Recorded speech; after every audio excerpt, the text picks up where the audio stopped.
I never thought I'd need to install security cameras to protect myself from a neighbor. But with Karen around, I should have known better. Karen, the self-appointed queen of the HOA, always found something to complain about. A bike on the porch? Violation. My recycling bin out 10 minutes late? Violation. My kid's sidewalk chalk art?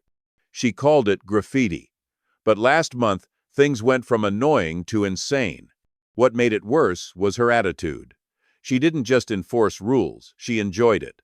You could see it in her eyes, the way she smiled when handing out a citation like she'd just won a prize. And she never missed a chance to remind everyone that she had dedicated her life to preserving the neighborhood's standards, as if she was some kind of martyr for the cause. One weekend, my daughter had a birthday party in the backyard, just a few balloons, music, and cupcakes. Within an hour, Karen was at the fence, arms crossed, filming us with her phone. She later sent a complaint to the HOA board about unauthorized gatherings and noise pollution. It was laughable and exhausting. It started with a notice on my door saying I'd failed an HOA interior inspection. Interior.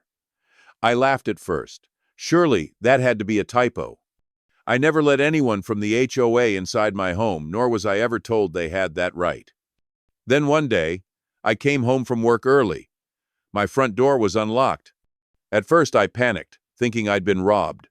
But nothing was taken. Everything was just slightly off. A cabinet door ajar. My son's soccer cleats moved. Papers on the counter shuffled. That kind of thing. It was subtle, but I knew this house better than anyone.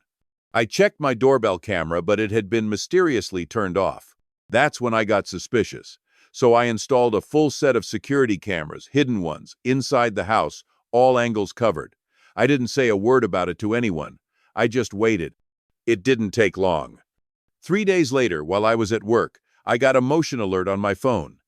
I pulled up the camera feed and nearly dropped my coffee. Karen, in my house. She had a clipboard, gloves, and that same smug expression she always wore when handing out violations. She was walking through my living room, taking photos of my furniture, opening my kitchen cabinets, even lifting the edge of my rug like she was searching for contraband. My blood boiled. I called the police immediately. By the time I got home, the cops were already there. Karen was still inside, acting like she was doing a routine check. She doesn't have a warrant, I told the officers, and she definitely doesn't have my permission. Karen tried to argue, of course. Said the HOA bylaws allow entry for emergency inspections. I asked what emergency justified her opening my fridge and peeking into my bedroom closet. The police didn't buy it either.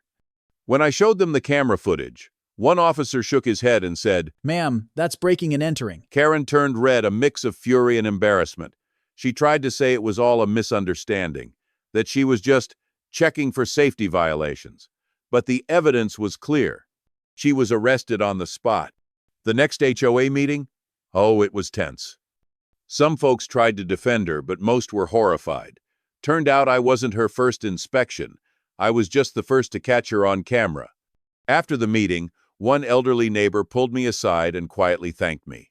Said his wife had noticed things missing but thought she was just forgetful. Another couple admitted they'd installed their own cameras after suspecting something was off.